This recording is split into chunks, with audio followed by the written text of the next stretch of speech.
नमस्कार दोस्तों आज हम आपके साथ श्रीमद् भगवत गीता के तीसरे अध्याय के अंतिम जिन 4 श्लोकों पर ज्ञान की आध्यात्मिक चर्चा करने वाले हैं, उनमें भी भगवान ने अर्जुन को पूरी तरह से इस बात को समझाने की कोशिश की है कि हे अर्जुन, ये काम और क्रोध रूपी विकार आत्मा की तीनों शक्तियों मन, बुद्धि और संस्कारों पर विषय भोगों का एक ऐसा पर्दा डाल देते हैं जो मन इंद्रियों का गुलाम बनकर फिर विषय भोगों से मिलने वाले क्षणिक सुख में फंसकर मोहित हो जाता है।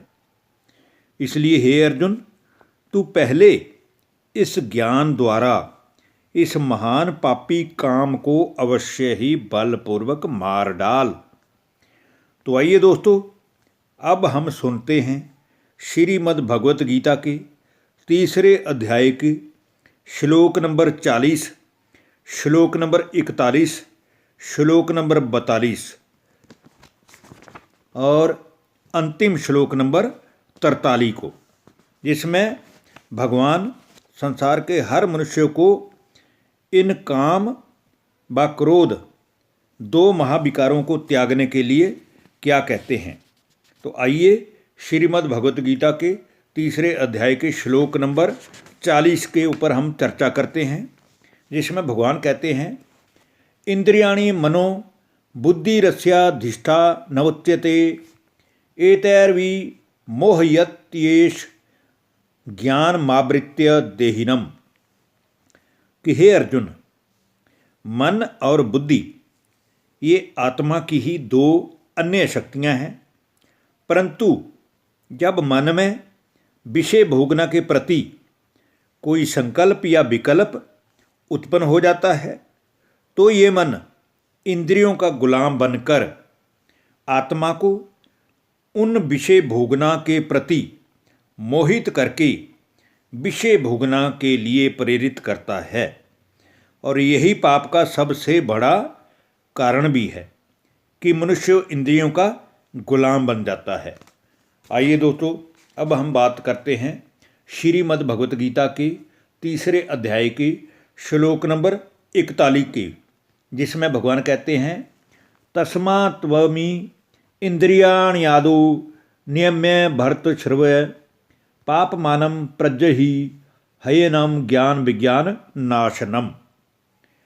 इसलिए हे अर्जुन, तू पहले संपूर्ण इंद्रियों को मन के वशीभूत करके और फिर ज्ञान व विज्ञान का नाश करने वाले इस महान पापी काम को अवश्य ही बलपूर्वक मार डाल। अर्थात तेरे मन के अंदर ये संकल्प के रूप में भी नहीं आना चाहिए।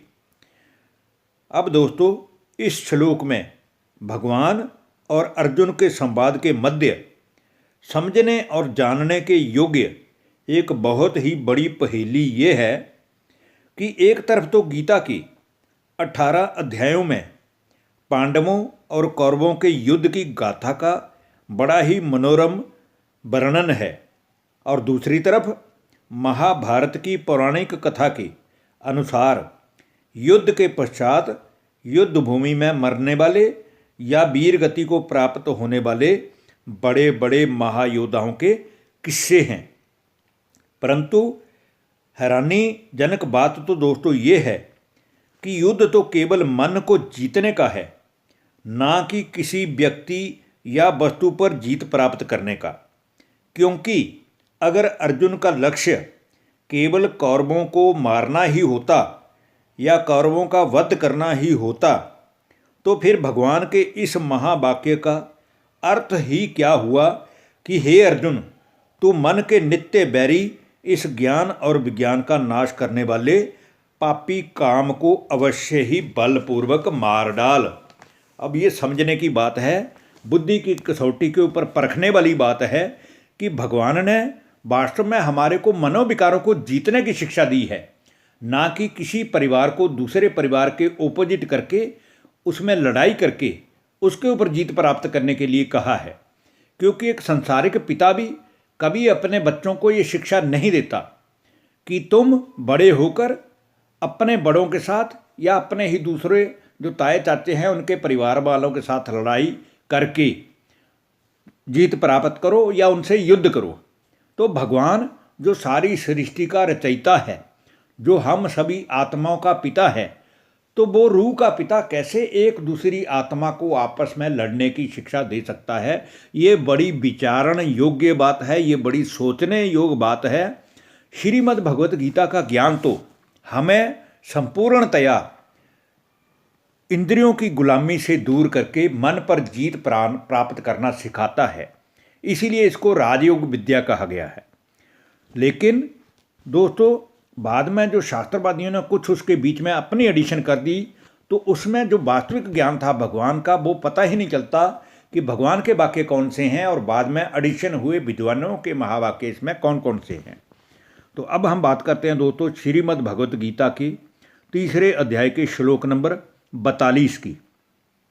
इसमें भी भगवान कहते हैं, इंद्रियाणि पराण्या हुरिंद्रियेभ्यः परम मनसस्तु परा बुद्धियो बुद्धि परतस्तु स। हे अर्जुन, ये जो भी स्थूल इंद्रियां हैं ये तो प्रकृति जनित 5 तत्वों से बनी हुई देह की स्थूल चीज़ें हैं, परंतु इन सभी कर्मेंद्रियों का कंट्रोलर तो मन है, जो आत्मा की ही एक सूक्ष्म शक्ति है। परंतु अज्ञानी मनुष्य इस बात को नहीं मानते हैं।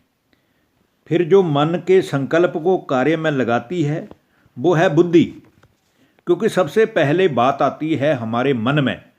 कोई भी संकल्प है, अच्छा है या बुरा है, सबसे पहले वो हमारे मन के अंदर आता है, फिर हम उसको मुख के द्वारा बोलते हैं और बुद्धि द्वारा उसका निर्णय करते हैं।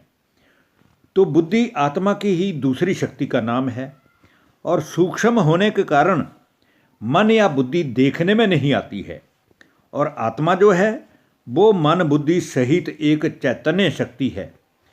परंतु अज्ञानवश संसारिक मनुष्य उसको जानते नहीं हैं और इसलिए फिर मानते भी नहीं हैं।